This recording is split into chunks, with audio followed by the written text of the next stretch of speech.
All right, everyone, welcome to Jasper's History Facts. Da-na-na-na.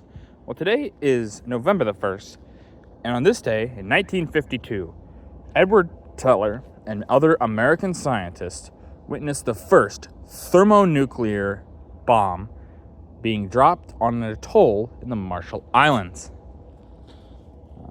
This is a little different than the traditional atom bomb.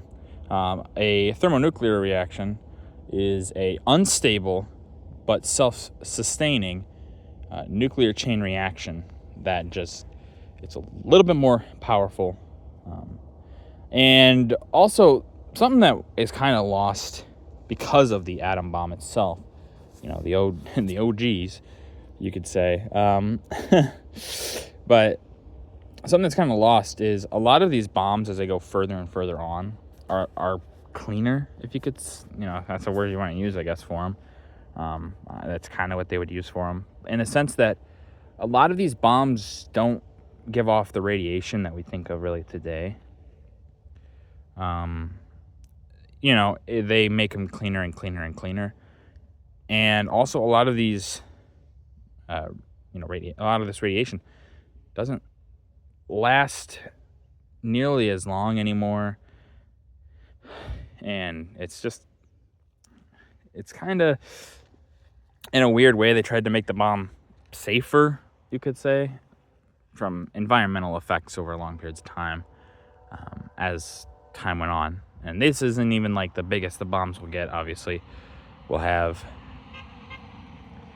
bigger and bigger bombs that just keep going on and on and on until eventually the Soviets kind of just make the biggest. And then everyone's like, we don't need to do that again. Don't need to do that again. These bombs are kind of made for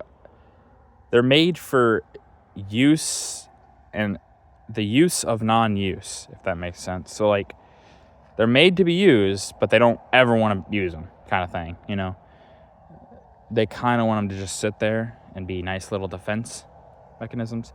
By this point, the Soviets do have their atom bomb in 1949, so it's been about 3 years.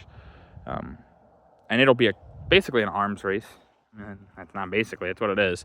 It's an arms race between the two superpowers to see who can make the most dangerous and largest of the bombs. The Soviets will, not to say the Americans couldn't, but, to a degree, even the Soviets it was just more like a vanity project more than anything. And even the Tsar Bomba, which is the largest of these bombs, is only half what they were originally going to do. So it's kind of scary. But now you know.